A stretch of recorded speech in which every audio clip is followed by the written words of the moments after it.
우리 묵상 기도하심으로 2022년 4월 17일 부활주일 예배를 시작하도록 하겠습니다.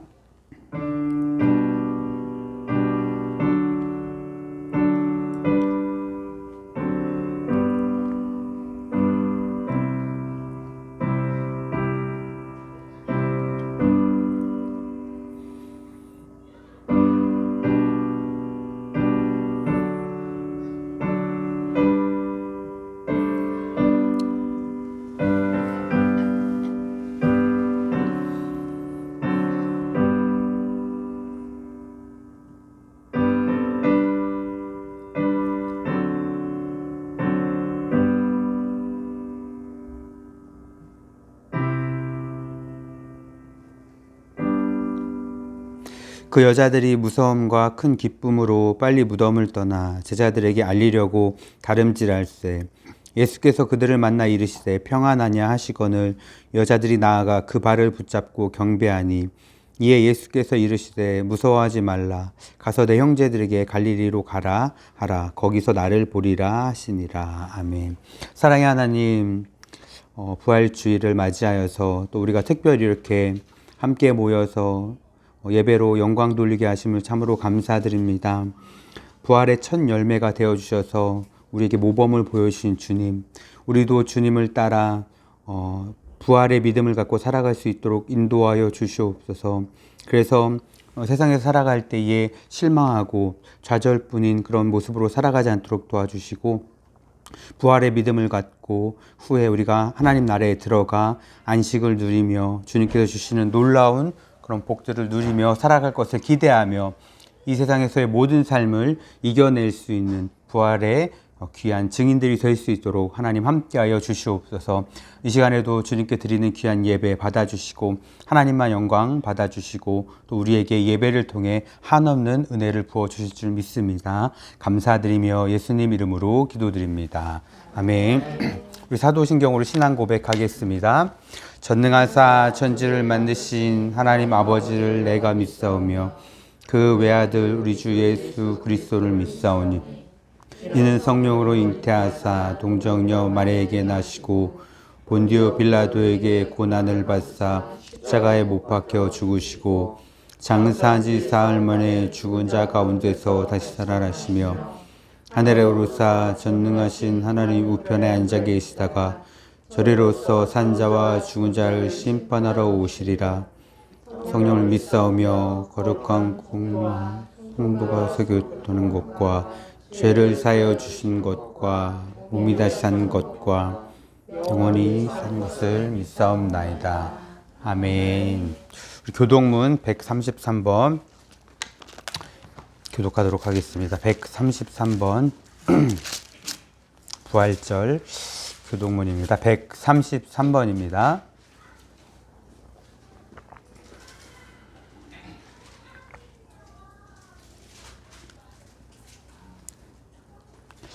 교동문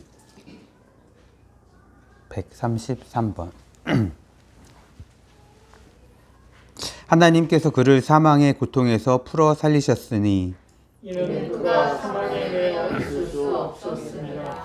우리 주 예수 그리스도로 말미암아 우리에게 승리를 주시는 하나님께 감사하노니 그러므로 내 사랑하는 형제들아 견실하며 흔들리지 말고 항상 주의 일에 더욱 힘쓰는 자들이 되라.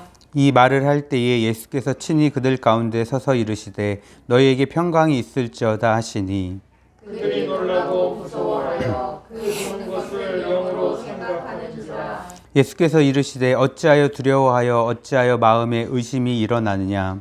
내 손과 발을 보고 나인 줄 알라. 또 나를 만져보라. 영은 살과 뼈가 없으되 너희 보는 바와 같이 나는 있느니라. 그러나 이제 그리스도께서 죽은 자 가운데서 다시 살아나사 잠자는 자들의 참 열매가 되셨도다. 예수께서 이르시되 나는 부활이요 생명이니 나를 믿는 자는 죽어도 살겠고 무릇 살아서 나를 믿는 자는 영원히 죽지 아니하리니 이것을 내가 믿느냐. 이르되 주여 그러하이다. 주는 그리스도시요 세상에 오시는 하나님의 아들이신 줄 내가 믿나이다. 아멘. 165장 찬양하도록 하겠습니다. 찬송가 165장입니다.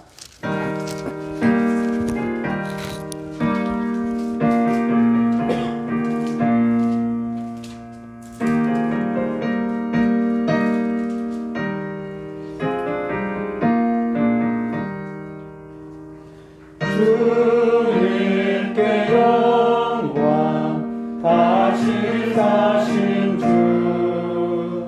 사망 권세 모두 이기시었네. 이옷 입은 천사 돌을 옮겼고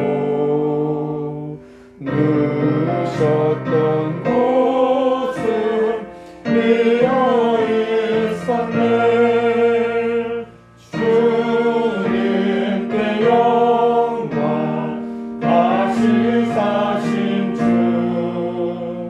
사망 권세 모두 이기시었네. 부활의 주님 나타나시사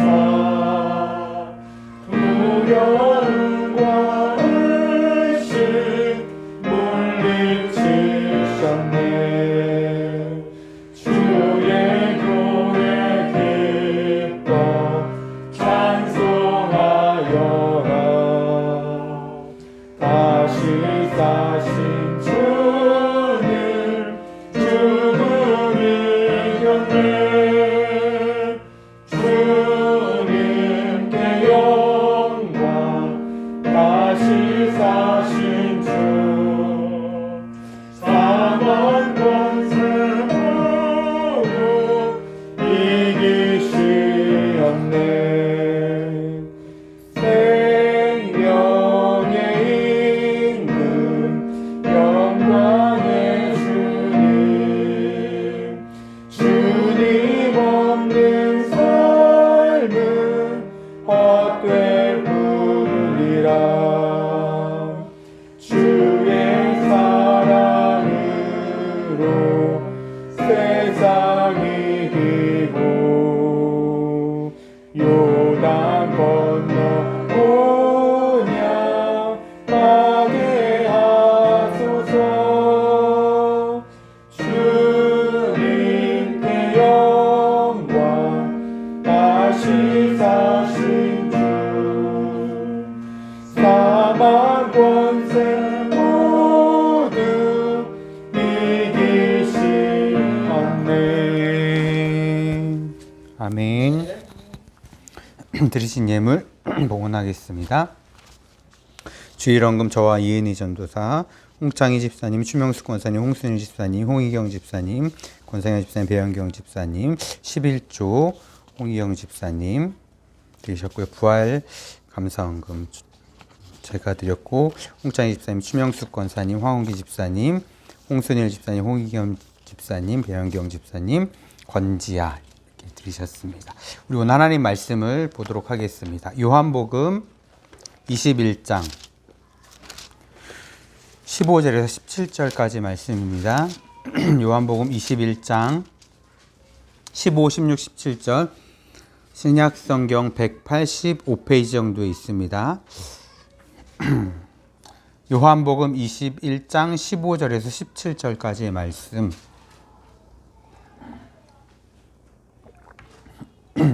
우리 같이 세 절인데 한번 같이 읽어보도록 하겠습니다. 그들이 조밥 먹은 후에 예수께서 시몬 베드로에게 이르시되 요한의 아들 시몬아 내가 이 사람들보다 나를 더 사랑하느냐 하시니 이르되 주님 그러하나이다. 내가 주님을 사랑하는 줄 아시나이다. 이르시되 내 어린 양을 먹이라 하시고 이르시되 요한의 아들 시몬아 내가 나를 사랑하느냐 하시니 이르시되 그러하나이다. 내가 주님을 사랑하는 줄 주님께서 아시나이다. 이르시되 내 양을 치라 하시고 세 번째 이르시되 요한의 아들 시몬아 내가 나를 사랑하느냐 하시니 주께서 세 번째 내가 나를 사랑하느냐 하심으로 베드로가 근심하여 이르되 주님 모든 것을 아시오매 내가 주님을 사랑하는 줄을 주님께서 아시나이다. 예수께서 이르시되 내 양을 먹이라. 아멘. 기도하겠습니다. 사랑의 하나님, 이 시간에 하나님의 귀한 말씀을 나누려고 합니다. 주의 성령께서 이 시간 함께하여 주셔서 우리 마음과 눈과 귀를 열어주셔서 하나님의 귀한 말씀을 우리 마음속 깊이 받아들일 수 있도록 도와주시고, 또 말씀을 들으며 우리의 부족한 부분들이 드러났을 때 또 회개할 수 있는 귀한 심령을 허락하여 주시옵소서. 하나님 앞에 귀한 예물 드렸습니다. 또 특별히 또 부활주일 감사헌금으로 드렸사오니 하나님 우리 귀한 예물을 받아주시고 이 예물이 하나님의 귀한 나라를 위해 또 쓰임받을 수 있도록 도와주시고, 각 가정마다 하나님께서 함께하여 주셔서 물질적으로 어려움 당하지 않도록 늘 붙들어 주시고 함께하여 주시옵소서. 감사드리며 예수님 이름으로 기도드립니다. 아멘. 네, 반갑습니다. 역사적인 날이죠. 네. 네, 저는 조금 더 이 날이 늦게 올 줄 알았는데 그래도 부활절 때문에 계기가 된 것 같아요. 네, 부활절이 아니었으면 조금 더 지켜보다가 하자고 이제 이렇게 작년에도 이제 뭐 그랬었는데, 어쨌든 부활절을 맞이해서 이 계기로 우리가 또 이렇게 모일 수 있게 된 거니까 참 감사드리고, 우리 지난주 말씀 복습을 한번 해볼까요? 제가 카메라만 보고 하다가 네, 이제 막 질문을 할 수 있겠는데요? 제가 질문을 많이 하는 스타일이라 네, 넉넉히 계시면 안 됩니다. 엘리야 이야기를 2주간 걸쳐서 했었는데, 지난주에 이제 엘리야가 지쳐서 능력을 행하고 나서 이세벨의 그 한마디에 이제 지쳤잖아요. 지쳐서 로뎀나무에 가서 쓰러졌죠. 근데 이제 우리가 로뎀나무는 참 좋은 의미로 그렇게 받아들여요. 우리나라 사람들은 쉼, 안식. 엘리야가 지쳤을 때 가서 그 로뎀나무에 기대서 쉬고, 거기서 하나님께서 천사를 보내셔서 먹게 하시고 마시게 하신 건 맞는데, 뭔가 이렇게 안식을 할 수 있고 쉴 수 있는 그런 나무는 아니다. 네, 쌀이 나무라고 했어요. 쌀이. 그래서 이게 영어로 화이트 브룸이라고 해요. 그러니까 이게 로뎀나무가 꽃이 하얀색이래요. 꽃이 날 때 보면은 하얀색인데, 그래서 브룸은 이제 뭐 빗자루란 뜻이고, 그래서 쌀이 나무라서 거기 이렇게 기대면 따갑고, 그 아래에 이렇게 들어가서 어떻게 누울 수도 없어요. 아시죠?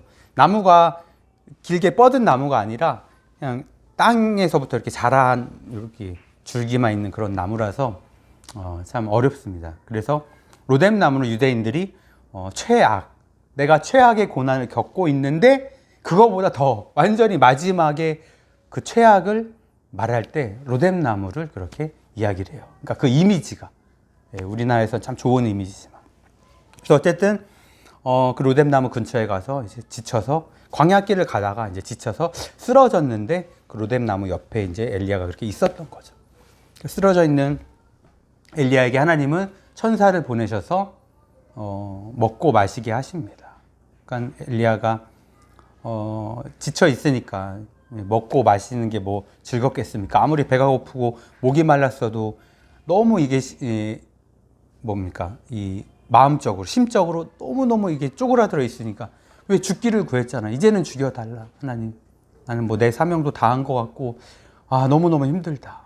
이제 죽기를 구했죠. 그런 상황이니까 뭐 먹는 것도 조금 먹었겠죠. 그리고 다시 누웠습니다. 하나님께서 또 천사를 보내셔서 그런 말씀을 전하셨잖아요. 너의 갈 길이 멀다. 그래서 이게 우리의 사명이다. 그렇죠? 우리 사명. 우리도 연약해요. 참 연약합니다. 시편 103편 제가 말씀드렸잖아요. 우리 인생은 뭐 들에 핀 꽃과 같다. 풀과 같다. 그래서 하루아침에 바람이 불어서 사라지는데 그 자리의 흔적을 찾을 수가 없다. 이게 우리의 인생이다. 참 연약합니다.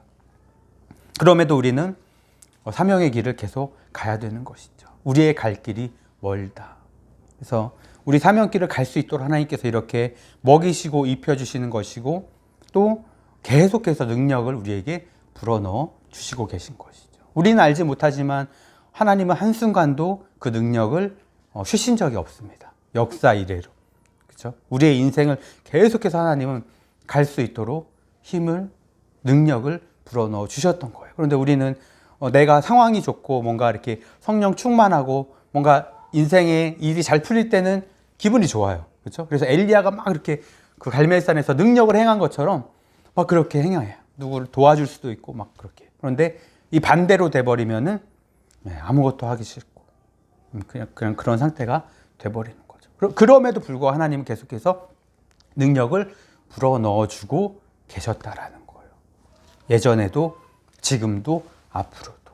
그렇죠. 그래서 그 왜 바람 인형 길거리에 그 광고하는 바람 인형처럼 그 전기 딱 뽑아버리면 그 사람들 이제 집에 갈 때 가게 문 닫고 그거 빼잖아요. 그러면 인형이 쭉 쭈그러들어서 다시 그 안으로 들어갑니다. 그 까만 통 속으로 뚜껑 딱 닫고. 그러니까 그 능력, 하나님은 그런데 그 능력을 한 번도 빼신 적이 없어요. 계속해서. 그러니까 우리가 기분 좋을 때는 그걸 느끼는데 기분이 나쁘거나 상황이 안 좋거나 하면은 그거를 우리 스스로가 딱 차단시키는 거예요. 그래서 하나님이 나를 좀 덜 사랑하시는 것 같아. 다른 사람은 더 사랑하시는 것 같아. 이렇게 느끼기도 하고. 우리의 그냥 느낌일 뿐이죠. 그것은. 어쨌든 하나님은 우리가 사명의 길을 갈 수 있도록 계속해서 능력을 불어넣어주고 계신다라는 것이죠. 그래서 우리가 사명의 길을, 인생의 길을 걸어감에 있어서 또 힘들고 또 외롭기도 하고 또 때로는 다 포기하고 싶은 그런 상황이 있다 할지라도, 그렇게 느껴진다 할지라도 우리는 사명의 길을 계속 걸어가야 되는 것입니다. 네. 엘리야도 그랬잖아요. 이게 엘리야 인생의 끝이 아니었어요. 사명의 끝이 아니었습니다. 엘리야가 또 할 일이 남아있어요. 이 뒤에 보면 열왕기상 19장, 20장 쭉 보면은 하나님께서 또 엘리야를 어떤 일을 맡기세요. 그 왕을 또 이렇게 기름 부어서 왕을 세우는 일도 맡기셨고 또 아직 엘리야가 할 일이 남아 있었다라는 것이죠. 우리 인생도 가다가 막힐 수도 있고 넘어질 수도 있는데 거기가 결론이 아닙니다. 거기가 끝이 아니에요. 거기서 내 인생 여기서 이제 마무리되는구나 이렇게 스스로 생각하고 포기하면 안 된다라는 거예요. 하나님 우리에게 더 큰 사명을 맡기셨습니다. 그래서 그 사명을 우리가 마음속 깊이 새기고 사명의 길을 걸어가는 이것이 하나님께서 우리에게 맡기신 그런 일이라는 것이죠. 그리고 하나님은 또 그냥 두지 않으세요. 천사들을 보내셔서 우리가 힘들고 어려울 때 또 주저앉아 있을 때 공급하십니다. 물질을 공급하시고 먹을 것을 공급해 주시고 특별히 이제 그 여러분들도 그러셨겠지만 주의 종들은 그런 걸 더 많이 경험해요. 제가 뭐 일일이 뭐 말씀 안 드렸는데 왜 간증 들어보면 어떤 분들 뭐 하나님께서 뭐 100원 단위까지 맞춰서 막 이렇게 이렇게 그렇게 공급해 주신 그런 거 있잖아요. 근데 그런 건 경험해 보지 않으면 어떻게 하나님께서 뭐 그러실까? 근데 정말 그래요. 정말 그렇습니다.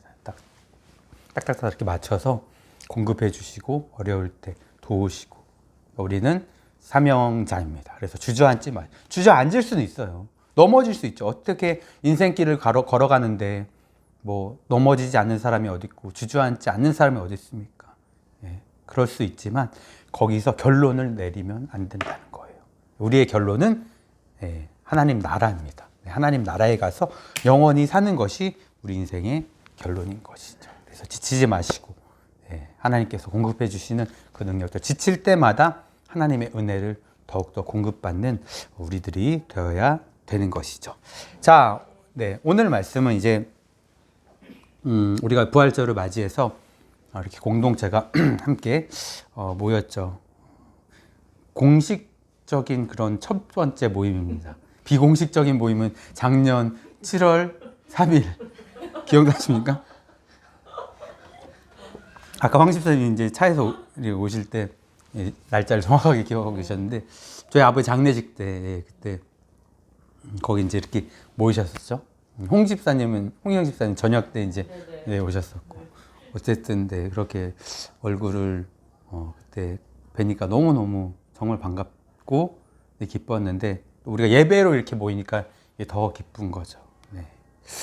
우리가 이제 코로나 전에는 이 모임을 뭔가 이렇게 뜻깊게는 생각하지 않았어요. 그렇죠? 모이면 모이는 거고, 뭐 시간 되는 사람 모이는 거고, 시간 안 되는 사람 못 모이고, 그래서 뭐 시간 맞춰서 다 모이고, 뭐 이제 항상 모일 장소도 있었고, 모일 수 있는 게 자유롭다 보니까 이 모임이라는 것에 대해서 우리가 어떤 의미 부여를 크게 하지는 않았어요. 그런데 이제 이 코로나가 되어서 인원 제한도 있고, 그리고 모임 자체를 이제 모이지 못하게 하니까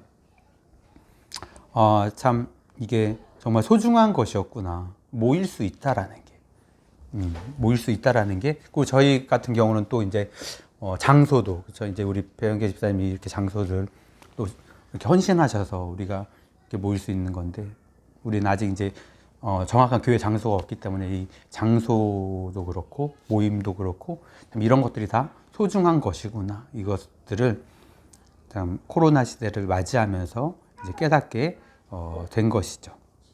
그래서 우리는 하나님의 사랑과 은혜들을 좀 기억을 해야 될 것 같아요. 이전에 우리가 불편함을 느끼지 않고 행해왔던 모든 이런 것들이 다 하나님의 은혜였고 사랑이었다. 그렇죠? 아까 제가 말씀드린 것처럼 엘리야에게 쉬지 않고 은혜를 공급하셨던 것처럼 하나님은 우리에게 그렇게 행하셨던 것이죠. 행해 주셨던 것이죠. 그런데 이제 우리는 항상 사람이 이게 적응을 하거나 뭔가 익숙해지면은 그걸 은혜라고 생각하지 않아요. 그렇죠? 예, 은혜라고 생각하지 않고 당연한 것으로 이렇게 생각을 합니다. 제가 예전에 이제 예전 사역지 얘기를 많이 해서 죄송해요. 우리 다 같이 이제 했으니까. 이게 서울에 교회가 있을 때 이제 남양주로 옮겨오기 전에 거기서 어떤 요일마다 오전에 제가 어떤 사역을 했냐면 그 500원씩 이렇게 나눠주는 그 사역을 했어요. 제가 한 건 아니고 이제 저에게 맡긴 겁니다. 다른 분이 하시다가 제가 이 교회에 이제 오니까 그걸 저에게 맡긴 거예요. 그러니까 왜 식사 잘 못 하시거나 왜 그런 분들 많잖아요. 그러니까 그런 분들이 저희 교회뿐만 아니라 교회들이 다 뭐 1,000원, 형편이 좀 괜찮은 교회는 1,000원씩, 저희 교회는 500원씩. 예, 그런데 꽤 많이 오세요. 수십 명씩 오세요. 그래서 오시면 간단하게 복음 전하고 이제 기도해 드리는 그런 사역들을 했었죠. 근데 이게 설교가 길어지면 이분들이 인상이 점점 안 좋아지세요. 야, 500원 주면서 너 500원 주면서 지금 5,000원어치 하는 것 같다, 막 이제 그렇게 되죠. 그래서 그런데 이게 점점 이 사역을 해보니까 이분들이 물론 우리가 막 뭐 5만 원 이렇게 주는 건 아니지만 이런 것들을 너무너무 당연하게 여기시더라고요. 당연하게 여기고 이분들은 이제 급한 거예요. 왜냐하면 여기서 500원 받고 또 저쪽 옆에 교회 가서 또 이제 이렇게 하셔야 이제 뭐 밥값을 버시거나. 근데 안타까운 게 술을 많이 드세요. 딱 봐도 알잖아요. 이렇게 알코올 약간 이렇게 쩔어 계신 분들. 그런 분들. 그러니까 그거 받아서 담배값, 술값. 뭐 식사하시는 분들은 많지 않을 거예요.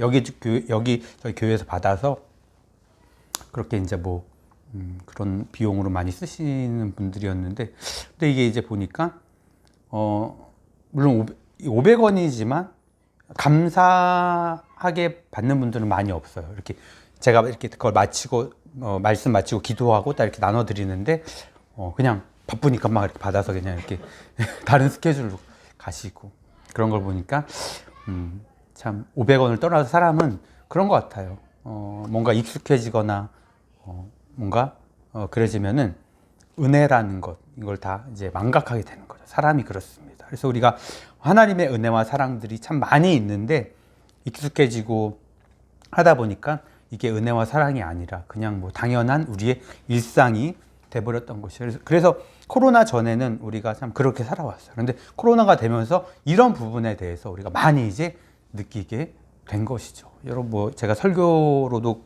이렇게 여러 말씀을 드렸지만 여러분들도 실생활에서 몸소 많이 느끼셨을 거예요. 참 당연하게 여겼던 것들이 하나님의 은혜였고 그게 정말 감사였구나, 소중한 거였구나.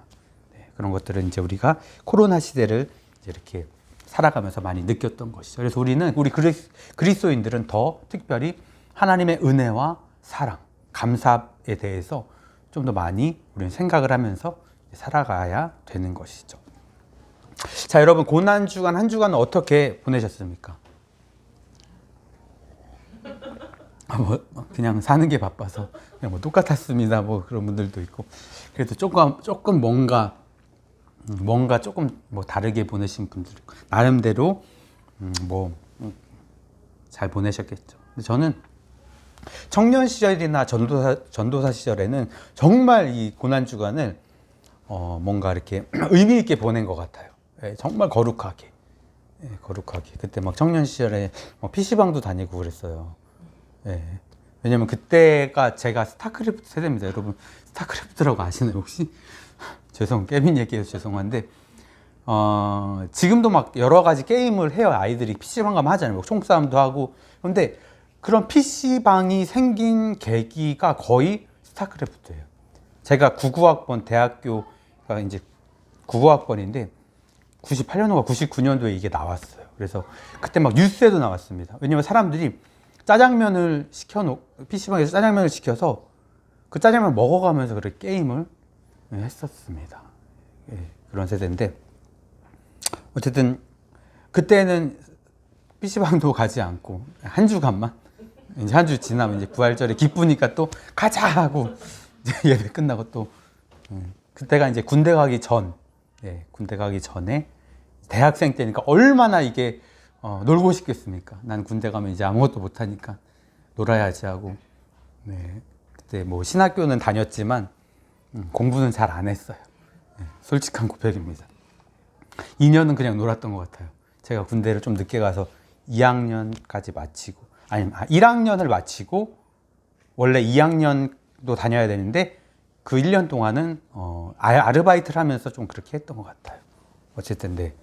그래서 그때는 그래도 고난주간만 내가 지키자 해서 많이 좀 했던 것 같은데 이게 시간이 점점 지나오니까 오히려 그런 게 좀 이렇게 뭔가 의미가 퇴색이 내 스스로 내 자신에게 좀 퇴색이 되는 것 같더라고요. 뭐 핑계 대자면 아이들도 있고 그때 혼자 있으니까 나만 뭔가 잘 지키면 됐는데 이게 집에 이제 아이들이 저기 또 많잖아요. 그러다 보니까 여기 가도 애가 있고 저기 가도 애가 있고 뭐 집도 좁은데 이게 뭔가 지키는 게 힘들더라고요.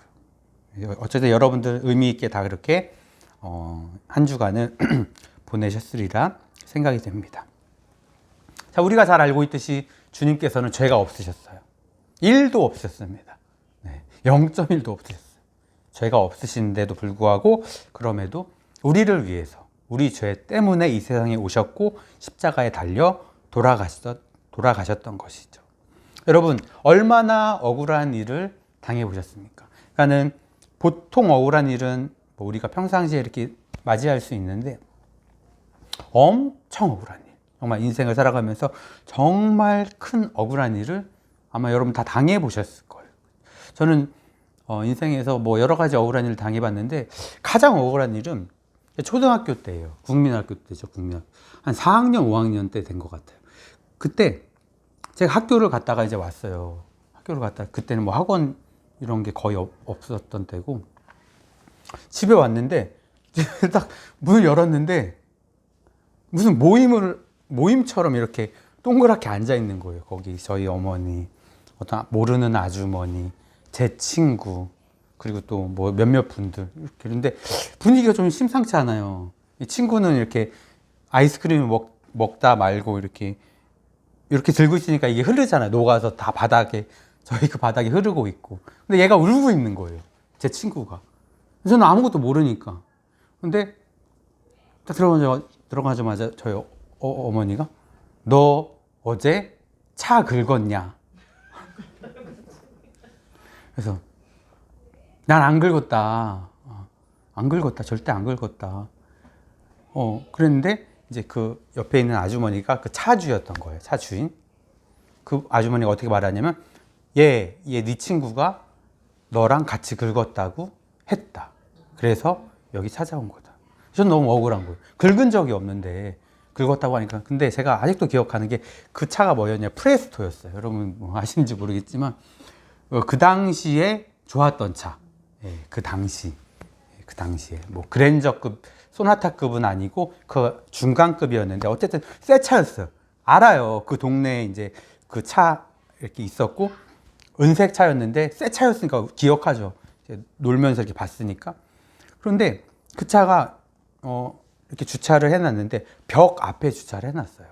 그런데 그 차가 긁힌 걸 보니까 뺑 둘러서 이게 차였으면 여기가 벽이고 여기가 다 이렇게 또 돌면서 긁었어요, 누가. 그러면 어제였으니까 그 차가 벽에 있었으니까 저희가 긁었다면 우리가 이렇게 아래 들어가서 여기를 긁었어야 됐잖아. 근데 그게 아니었던 거예요. 근데 이 생각을 제가 커서 했습니다. 그때 했으면 얘 아니구나 했을 텐데 그때는 뭐 어렸으니까 그런 생각 못했죠. 저는 아니었어요. 제가 알잖아요. 근데 그거는 뭔가 의도를 갖고 뭐 못이나 이렇게 그걸 가지고 긁은 거예요, 정말. 근데 저는 그렇게 한 일이 없습니다. 그렇게 한 적이 없어요.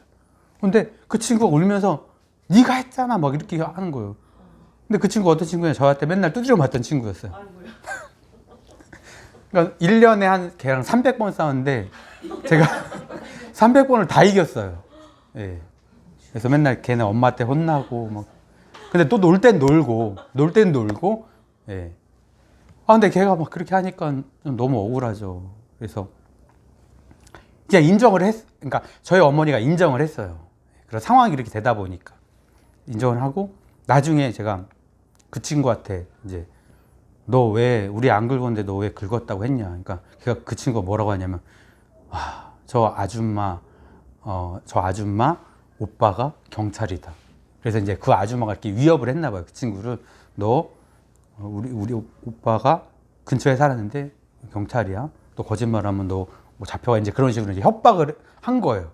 그러니까 얘는 이제 협박을 이렇게 받아서 하지도 않은 걸 했다고 이렇게 한 거예요. 그래서 너무 황당해요. 그리고 또 그 아줌마가 그때가 한 4월 말인가 5월 초였어요. 며칠 있으면 어떤 날이죠? 어린이날. 말들은 그러는데 저에게 중요하지 않았습니다. 달걀 하나 이런 거 중요하지 않았어요. 그 아주머니가 또 그런 거예요. 그 애한테, 그 친구한테 너 솔직히 말하면 어린이날 때 선물 주겠다. 그래서 이 친구를 완전히 이렇게 꼬드긴 거죠. 그래서 얘가 그렇게 이제 협박 당해서 무서웠는데 어떻게 저렇게 넘어갔던 거예요. 근데 뭐 저희 어머니는 다 이제 인정을 하셨고, 그래서 제가 아직도 기억하는 게 그 당시 한 30만 원 나온 것 같아요. 그래서 그때가 이제 90년, 그죠? 80년대 후반, 90년대 초반이니까 30만 원이 그렇게 막 적은 돈 아니에요. 그때 저희 아버지 월급이 한 3, 40? 그렇게 기억을 합니다. 그러니까 적은 돈은 아니었어요. 예. 그래서 이렇게 그 친구랑 저랑 내랑 이렇게 반반씩 아마 이렇게 했던 것 같아요. 그래서 억울했죠. 너무너무 억울했죠. 어린 그 마음에 아직도 생생하게 기억이 납니다. 그 문을 열었을 때 그 분위기. 그 친구가 그 콘을 다 울면서 콘이 녹아서 그렇게 있으면서 네가 그랬잖아 저한테 막 그렇게 했던 그런 것들. 얼마나 억울했는지. 정말. 그래서 그 친구랑 나중에 제가 더 때렸던 것 같아요. 근데 제가 막 이렇게 때린 게 아니라 그냥 날라차기 한 번 하면 걔는 쓰러져요. 그래서 울어요. 그럼 이제 끝난 거죠. 여러분 억울하죠. 여러분 뭐 저 못지않게 아마 억울한 일들을 많이 당하셨을 거예요. 그런데 우리 주님도 그러셨죠.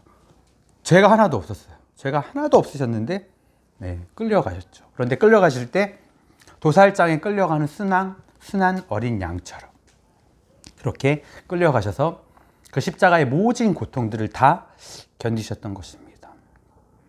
그러니까 따지자면은 참 주님보다 억울한 일을 당한 그런 사람이 있을까요? 이게 뭔가 저는 이제 물질적으로 그렇게 손해를 본 거잖아요. 저희 가정이. 그런데 이게 목숨이 왔다 갔다 하는 그런 억울함이라면 이거는 정말 아주 큰 것이죠.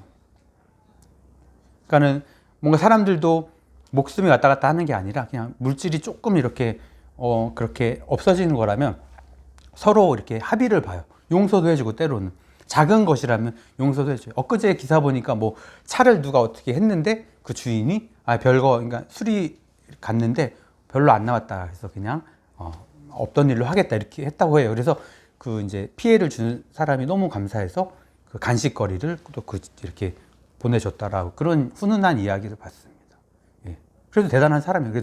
그래도 한 몇만 원에서 그렇게 나왔을 텐데 그걸 없던 일로 해준다는 것은 참 대단한 거죠. 그러니까 사람들은 억울해도 뭔가 이렇게 작은 일에는 용서를 해주고 좋게 좋게 마무리를 해주는 사람들도 있어요. 양심이 이제 뭐 이렇게 뭐 도덕적으로 이렇게 좀 뛰어난 사람들. 그런데 이게 목숨이 걸린 일이라고 하면은 이 희생을 누가 감수할 수 있겠습니까? 우리 주님이시니까 그렇게 하신 것이죠. 그런데 주님이 이 십자가를 지는 일은 힘든 일이었어요. 왜냐하면 주님도 하나님이셨고 인간이셨죠.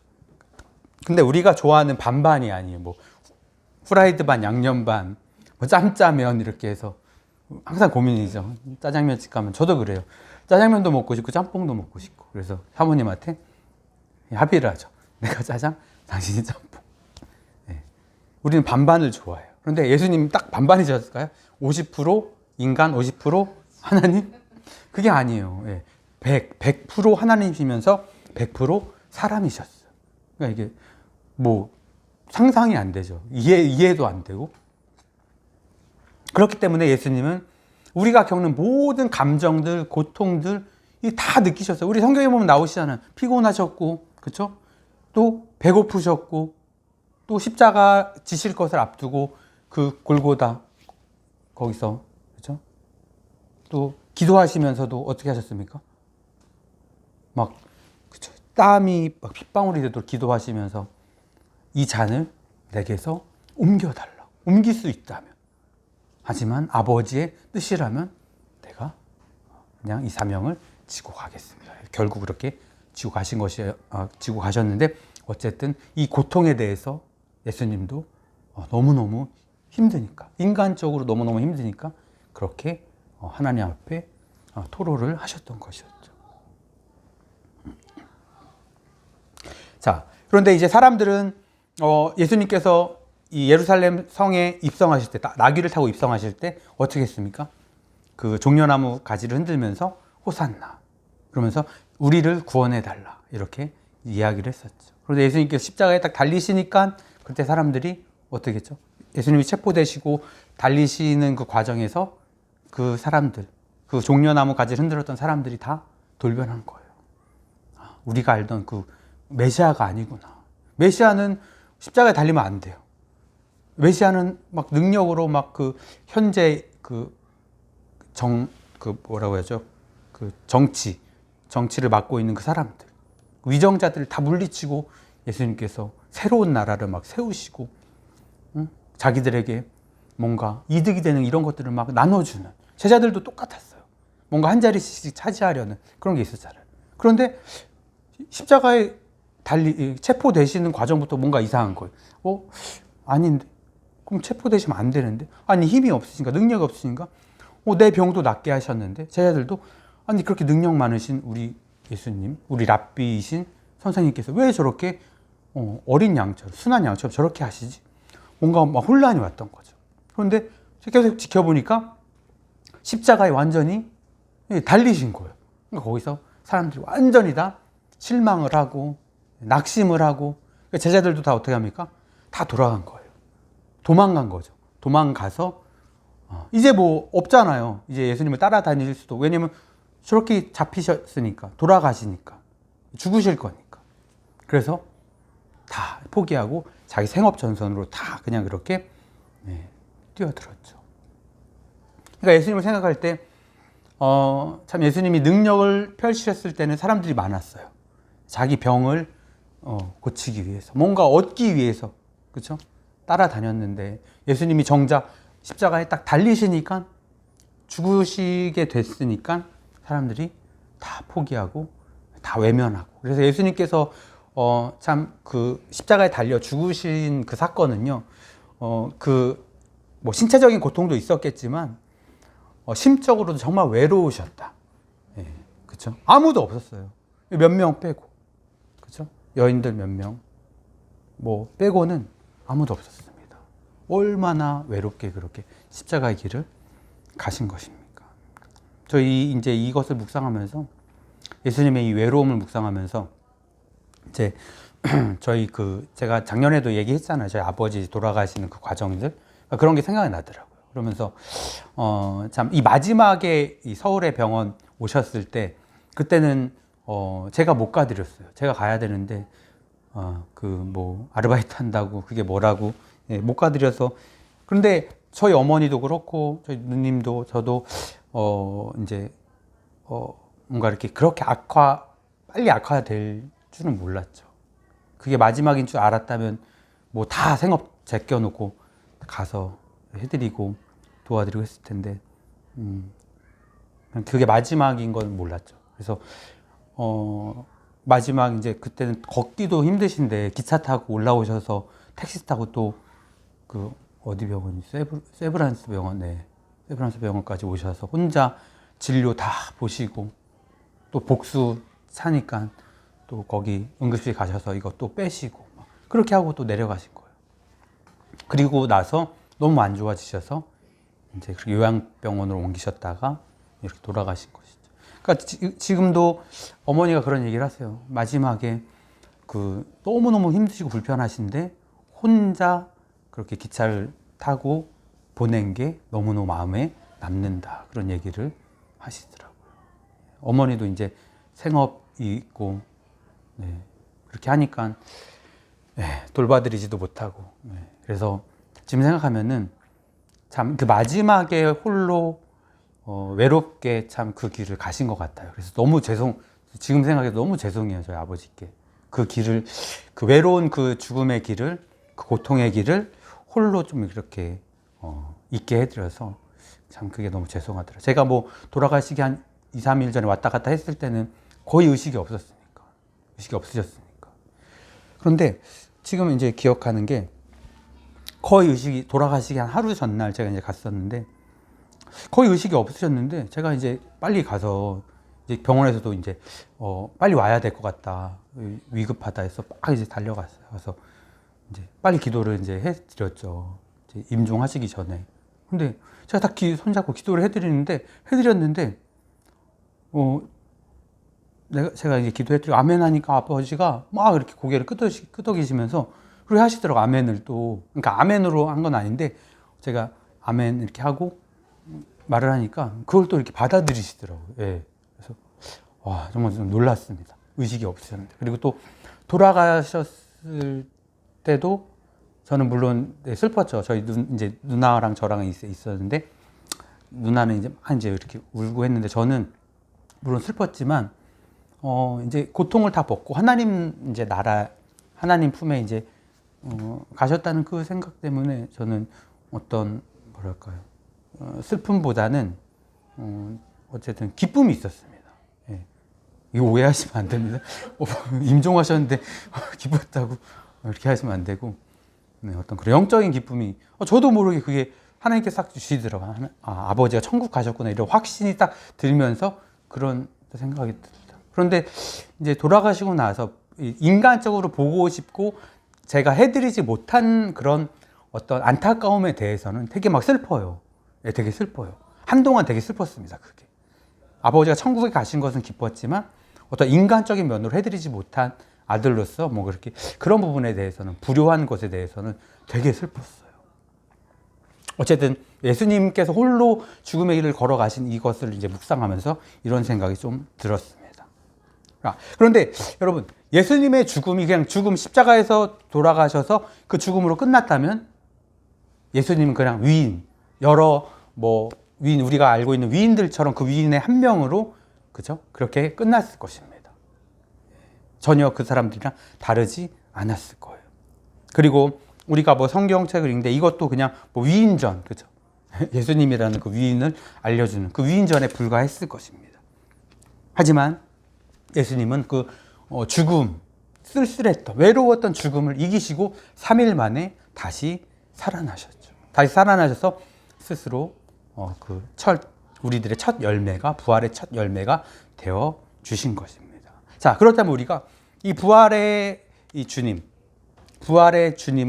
어떠한 마음으로 맞이하고 어떠한 모습으로 살아가야 될까?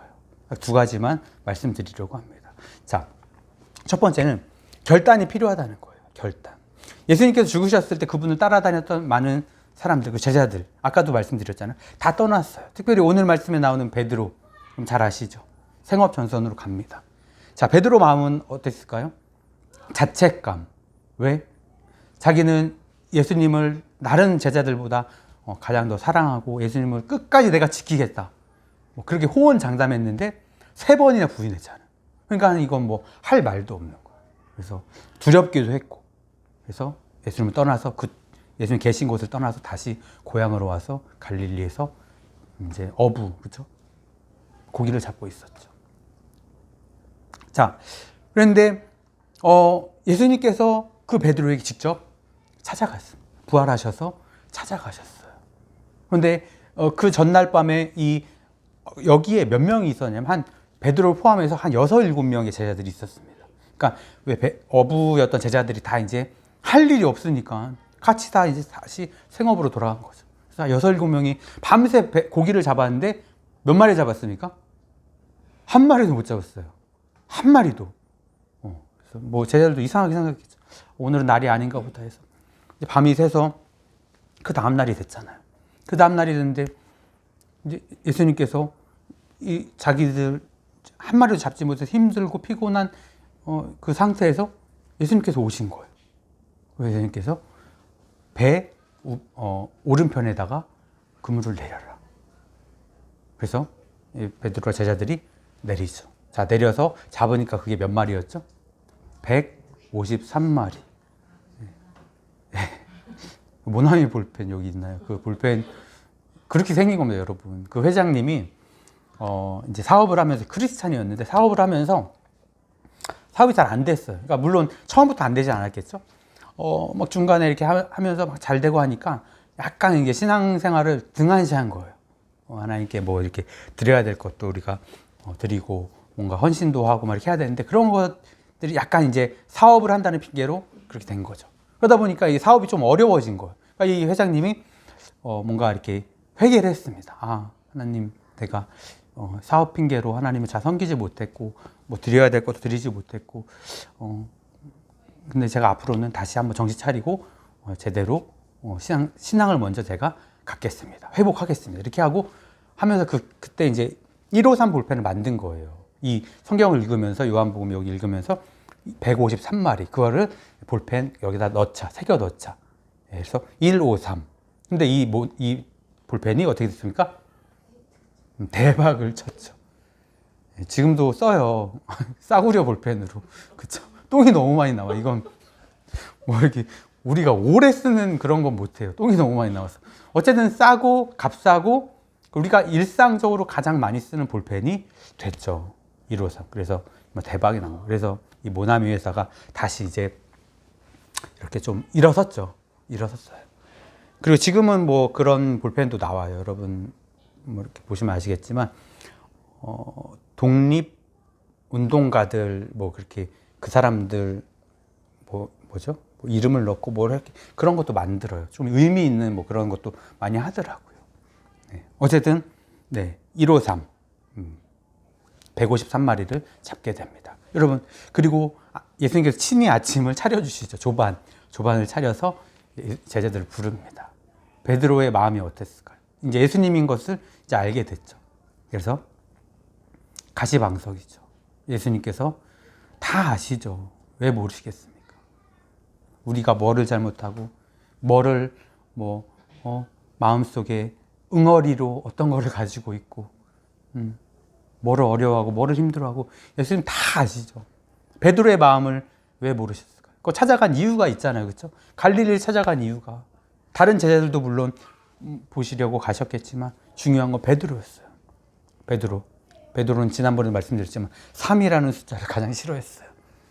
3번 부인했기 때문에 3은 내 인생에 이제 없다. 3이 원래 좋은 저긴가요? 복삼 아닌가? 잘 모르겠네. 우리 숫자의 전문가이신. 네, 3. 그래서 베드로는 어쨌든 3을 너무 싫어했어요. 우리나라는 3을 좋아해요. 찍을 때 3. 객관식 이제 3이 딱 중간이잖아요. 예전에 3으로 찍으면 좀 맞았는데 지금은 이제 안 맞다고 하더라고요. 자, 그래서 베드로는 이 3에 대해서 막 노이로제 3이라는 숫자만 누가 이렇게 얘기해도 막 심장이 벌렁벌렁거리고 막 이제 그랬죠. 예수님도 잘 아셨죠. 예수님께서 오늘 말씀해 보면 몇 번 물으세요? 네가 나를 사랑하느냐? 3번 물으신 이유가 있어요. 어떤 분들은 이거를 뭐 처음에 뭐 필레오, 뭐 형제의 사랑으로 물었고 또 뭐죠? 그러니까는 아가페로 마지막에 아가페로 물었을 때 베드로가 아가페로 대답을 해서 이게 뭐 이렇게 된 거다라고 하는데 그건 아니에요. 그건 상관이 없습니다. 뭐 상관이 없고 3번을 물었다는 것 자체가 예수님께서 네가 3번 부인한 것을 내가 다 3번을 이제는 완전히 용서하겠다. 그리고서 예수님께서 어떻게 하십니까? 사명을 계속 맡기시잖아요. 양을 먹이라, 양을 치라 이렇게 하면서 사명을 이제 맡기신 것이죠. 부활의 주님을 맞이하는 우리의 삶의 태도는 뭐냐면 믿음의 결단이에요. 내가 이전처럼 살지 않겠다. 베드로가 이제 이 3번의 용서를 받으면서 사명을 받으면서 어떤 마음을 품었겠습니까? 믿음의 결단이죠. 내가 이제 제대로 살아야겠구나. 그리고 베드로가 나중에 어떻게 되죠? 사도행전을 보면은 오순절 성령 그때 그렇죠?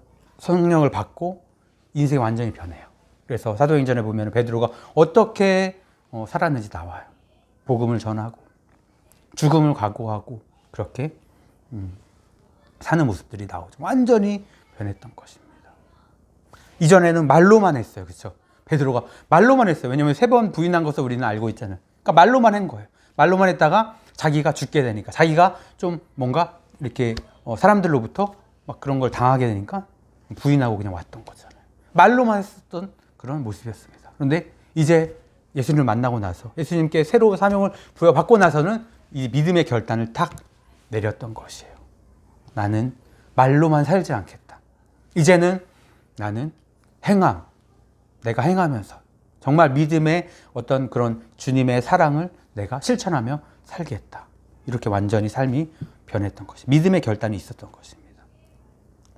어쩌면 베드로는 자기가 가장 사랑하는 그 주님을 아프게 만들었고 외롭게 만들었다는 어떤 그 과오 때문에 다른 제자들보다 더 열정적으로 그렇게 아마 그렇게 사역을 했을 수도 있습니다.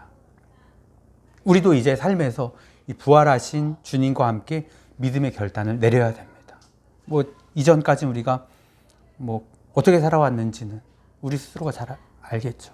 이 부활절을 계기로 해서 우리는 믿음의 결단을 내리고 이전의 모습이 아니라 이 부활의 주님을 체험하고 성령을 통해 변화됐던 이 베드로처럼 사도들처럼 우리도 그런 모습으로 믿음의 결단을 내리고 살아야 된다라는 것이죠. 자, 두 번째 마지막은 부활의 믿음을 가져야 된다라는. 이 부활의 믿음이 뭘까요? 여러분 아브라함을 보면은 아브라함이 누구를 바쳤습니까? 아들 이삭을 제물로 바치려고 했죠. 자, 그런데 제물을 이제 그 사환들을 데리고 이삭을 데리고 며칠 길을 갔잖아요. 모리아산으로 갔는데 사환들을 이제 이 산 아래 두고 이삭만 데리고 아브라함이 올라가려고 합니다. 그때 사환들에게 했던 얘기가 있어요. 어떻게 얘기했냐면 창세기 22장 5절에 보면은 너희는 여기 있고 나와 이삭은 여호와를 경배하고 오겠다. 이렇게 얘기를 했습니다. 뭐 이상한 게 없나요? 이삭을 제물로 드리면 누구 혼자 와야 돼요? 아브라함 혼자 돌아와야 되는데 우리가 다시 돌아오겠다라고 말을 해요. 영어에도 보면은 we will come back. 정확히 나와요. 우리가 돌아오겠다. 이건 뭐 어떻게 보면은 아브라함이 뭐 그냥 사환들에게 그냥 뭐 이렇게 마음도 싱숭생숭하고 하니까 그냥 했던 말이다라고 볼 수도 있지만 그렇지 않아요. 왜냐하면 히브리서에 보면은 이 아브라함에 대해서 부활 신앙이라고 정확히 표현하고 있습니다. 제가 한번 읽어볼게요. 히브리서 11장 17, 18, 19절에 보면은 아브라함은 시험을 받았을 때 믿음으로 이삭을 바쳤습니다. 그는 많은 후손을 보게 될 것이라는 하나님의 약속을 받은 사람인데도 하나밖에 없는 외아들을 바친 것입니다. 하나님은 아브라함에게 이삭을 통해서 난 사람이라야 내 후손으로 인정될 것이다 라고 말씀하셨습니다. 아브라함은 하나님께서 죽은 사람들까지도 다시 살리실 수 있다고 믿었습니다. 말하자면 아브라함은 죽은 사람들 가운데서 이삭을 다시 받은 셈입니다. 그러니까 아브라함의 믿음이 뭐예요? 하나님께서 내가 이삭을 드려도 다시 살리실 것이다. 하나님께서 예수님을 다시 살리신 것처럼 하나님께서 내 아들 이삭을 다시 살리실 것이다. 동일한 그런 부활의 신앙, 부활의 믿음이 아브라함에게 있었다라는 것입니다. 여러분, 우리의 소중한 것을 하나님께 드리는 것, 믿음이 필요합니다. 그래서 그냥 드릴 수 없어요.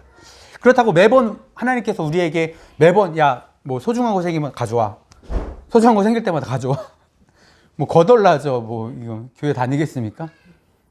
그렇진 않아요. 그런데 어떤 순간에는 우리가 우리의 가장 소중한 것을 드려야 되는 결단을 내려야 되는 그 순간이 온다라는 거죠. 이 아브라함의 인생처럼.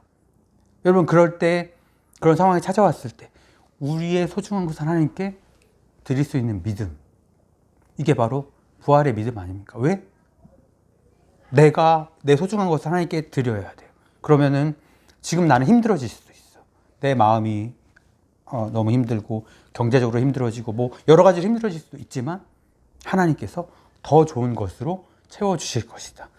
하나님께서 예수님을 다시 살리신 것처럼 이삭을 다시 살리실 것, 우리의 모든 것들을 다시 채우실 것이라는 이런 믿음으로 우리가 결단을 내려서 드려야 되는 순간, 그 순간이 온다라는 것이죠. 그분은 우리가 드린 것이 얼마나 소중하고 중요하고 이런 것인지 우리보다 더 잘 알고 계셔요. 그러니까 우리가 믿음으로 드린 것도 당연히 알고 계시죠. 그렇다면 하나님은 더 좋은 것으로 우리에게 주실 것이죠. 아브라함이 자신의 가장 소중한 아들을 큰 믿음으로 드렸을 때 하나님께서 아브라함의 믿음을 기뻐하셨고, 그렇죠. 우리의 그런 것처럼 우리의 소중한 것을 드린 믿음을 귀하게 여겨주시고 우리 삶과 가정과 교회의 놀라운 복으로 함께 하신다는 것입니다. 여러분, 부활의 믿음은요, 무너진 것이 어떻게 되는 거죠? 세워지는 것이에요. 그리고 비어있는 것이 채워지는 것입니다. 그리고 외로운 것이 기쁨이 되는 것이, 기쁨으로 바뀌는 것이. 우리가 부활의 이 믿음으로 하나님께 소중한 것을 드릴 수 있는 그런 믿음이 있기를 바랍니다. 그로 인해서 다시 세워지고 여러분 삶 가운데, 여러분의 가정 가운데, 우리 교회 가운데 다시 세워지고 다시 채워지고 다시 기쁨이 임할 수 있는 그런 우리의 모든 그런 인생이 되기를 간절히 소망합니다.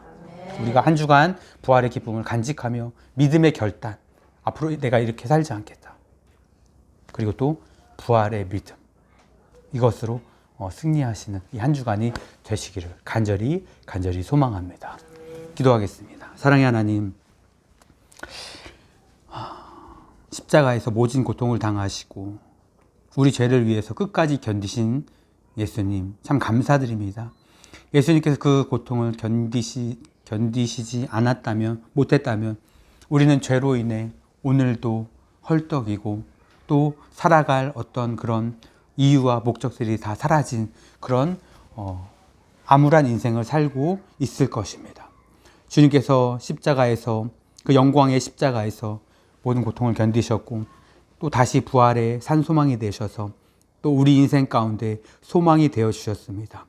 이제는 우리가 베드로와 같이 주님을 부인했고 말로만 주님을 사랑한다고 외쳤던 우리의 모든 그런 삶들을 벗어버리고 부활의 주님을 새롭게 우리 마음속으로 모시고 우리의 인생이 믿음의 결단으로 행함 있는 모습으로 주님을 사랑하는 모습으로 살아갈 수 있는 그런 행함 있는 우리들이 될 수 있도록 인도하여 주시옵소서.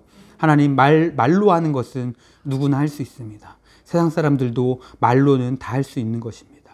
우리가 말보다는 행함으로 또 마음으로 세상 사람들을 사랑하고 또 주님께서 주시는 그런 귀한 사명들을 감당할 수 있는 그런 우리들이 될 수 있도록 믿음의 결단을 내리는 우리 모두가 될 수 있도록 함께하여 주시옵소서. 또한 하나님, 우리가 부활의 이 믿음을 갖기 원합니다. 아브라함이 이삭을 드린 것과 같이 또 하나님께서 예수 그리스도를 살리시고 또 이삭을 다시 살리신다는 그 믿음을 가졌던 것처럼 우리도 언젠가는 우리의 소중한 것들을 주님 앞에 드려야 될 때가 있을 것입니다. 그때 우리가 믿음으로 드릴 수 있도록 도와주시고, 믿음으로 드린 것을 알고 계신 하나님께서 더 큰 것으로 갚아주시고, 부활의 믿음을 가진 우리에게 다시 채워주시고 세워주시고 또 다시 기쁨을 회복시켜 주실 것을 확신합니다.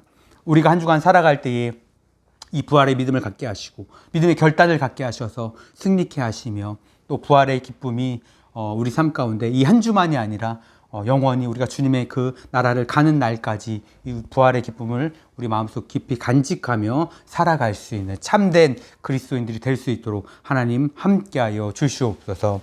이제는 우리 주 예수 그리스도의 은혜와 하나님 아버지의 크신 사랑과 성령님의 충만하신 은혜가 이 자리에 머리 숙인 우리 모두 위에 지금부터 영원토록 함께 있을지어다. 아멘.